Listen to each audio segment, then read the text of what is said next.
Welcome to Campfire Football. I'm Sebastian North, and today, 3 games were scheduled, only 2 were played. Man City Everton was postponed due to rising COVID cases, so we'll go over the Crystal Palace Leicester game and the Chelsea Villa game.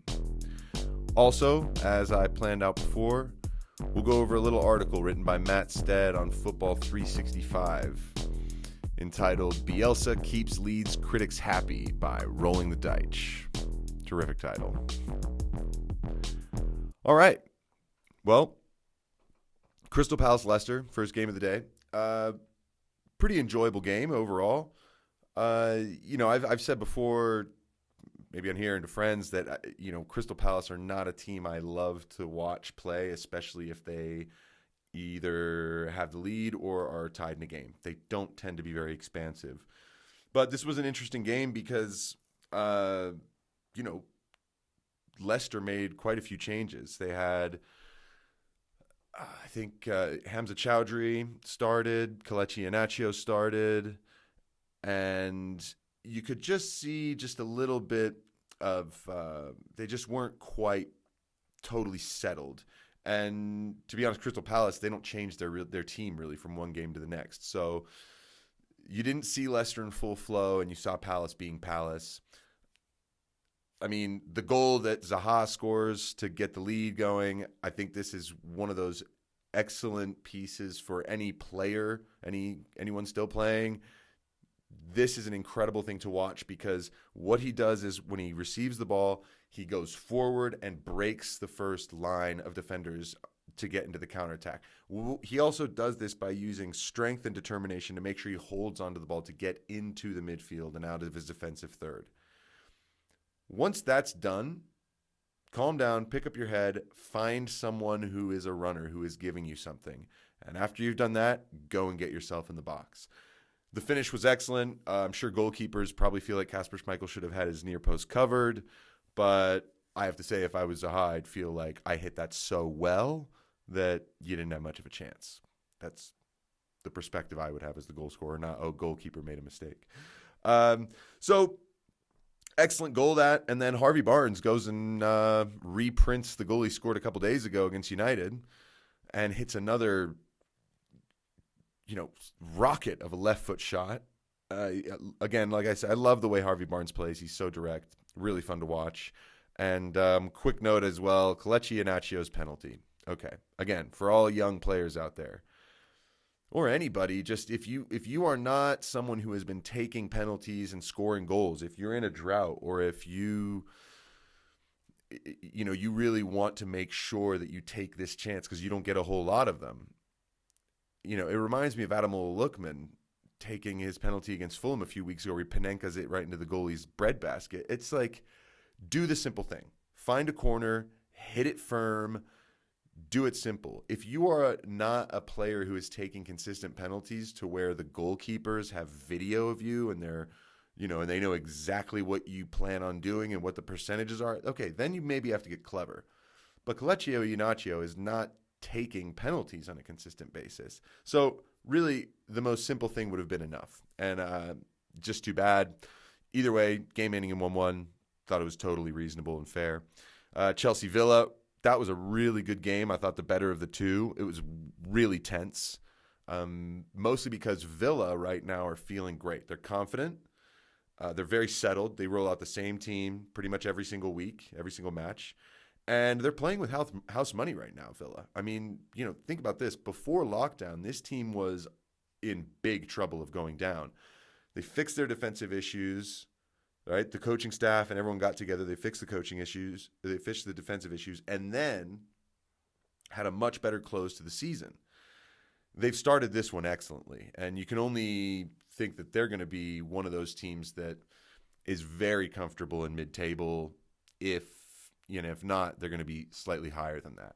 So this made for an interesting game because Chelsea, I think, with their recent run, are far more nervous right now. And once again, like Leicester, Chelsea made quite a few changes. We saw Rudiger and Christensen in the back, and since the start of the season to now, what we've seen is Chelsea getting more solid in the defense, but without those two specifically. So this was an important opportunity for them to do well and show. And, you could see the tension. You could see they were nervous. They didn't want to make mistakes. And overall, I think the whole game had a little bit of that to it. And there was plenty of good quality. Chelsea's first goal was absolutely terrific.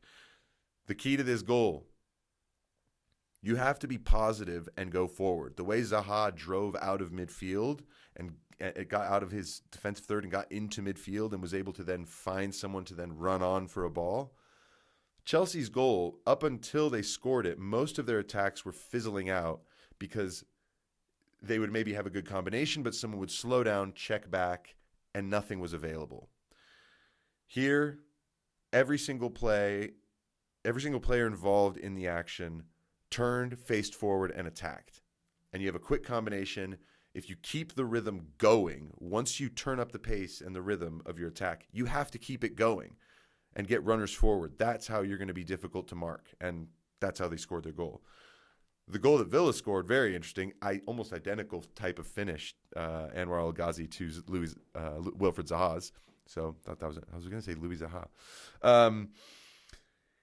Christensen and Grealish come together. Grealish beats Christensen to the ball, nicks it by him, but he has enough time to just run past Christensen. And in the super slow-mo, you could see him leave his foot out to make sure the contact happened so that he could get a foul. But the ref said play on. Both of them are on the deck. Grealish gets up because he's not hurt. And I hope that Andreas Christensen was actually really hurt, because if you're a central defender, you have to get back up and get into position as quickly as you can, no matter what's going on. So hopefully he was actually too injured to really feel like he could get up.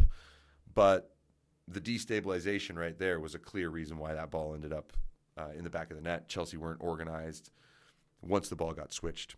So really good game, honestly. Few players I want to give a little shout out to in that game.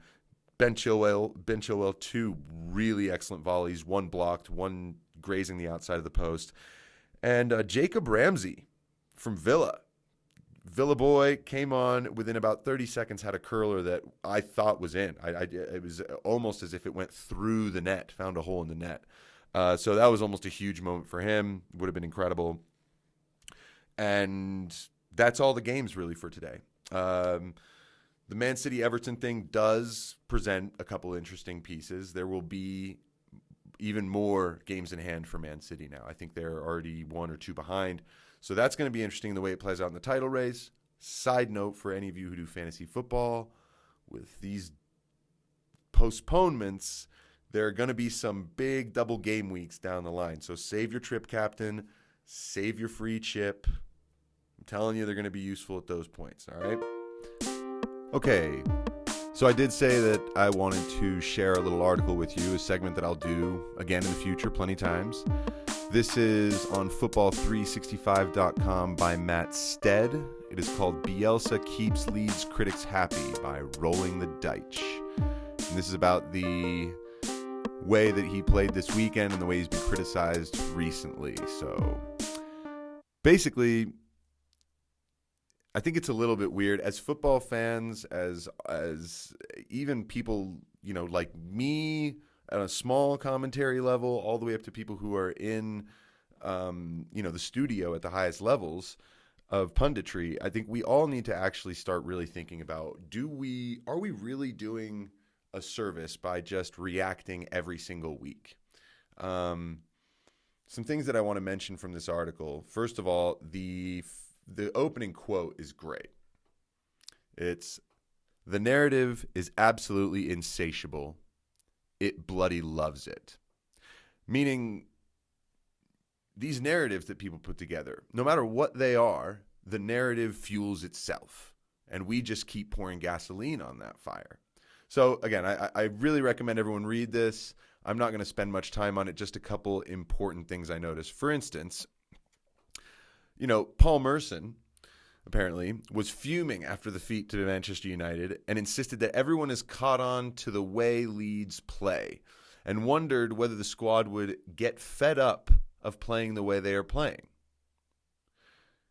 They'd just beaten Newcastle 5-2 Leeds, all right? Then they go and play Man United and lose 6-2. the way Man U play, that is, and the way Leeds play, any kind of high-scoring result sounds possible from those two teams. So, to me, I just didn't really think it was a big deal. But here you have these pundits who are like, oh my God, Leeds is not going to survive in this division, right? Because they're conceding too many goals. This article really goes into what is it that we are asking and expecting from these guys? What are we expecting from these teams? Because from what it looks like, we're not getting anything. We're not happy because we don't want to be. People always have a way of criticizing. The other quote that I'll say from this article, and then hopefully you can go ahead and read it so I don't spoil the whole thing for you, is when Bielsa said, "I don't worry too much about what the press thinks. I always listen, read, and try to take the best possible message from what's written. What does worry me is that what's written does influence the public. They decrease the capacity to understand for the public and try to destabilize by suggesting to the players that the style needs to be changed." Matt Stead says his point is simple. The condemnation does not impact him, but might plant a seed of doubt in the minds of supporters or players. He knows the virtues of his ways, but every defeat might chip away at that external belief. So, I love Bielsa ball. I think it's great. I love Marcelo Bielsa's approach. I love the way Leeds play. And, if you are a Leeds fan and you have a problem with it, fine, right? But any of the rest of us need to just enjoy this for the neutral spectacle that it is, instead of going and being like, you need to change something. Bielsa ball's, BS. It doesn't even matter. They need to tighten up. They need to be more like Burnley. Well, beat Burnley at their own game. As Matt Stead says, Burnley dragged Leeds down to their level and lost. So this is something I'll do again in the future, because I love to read about football, and I'll find some good things and hopefully be able to relay them to you.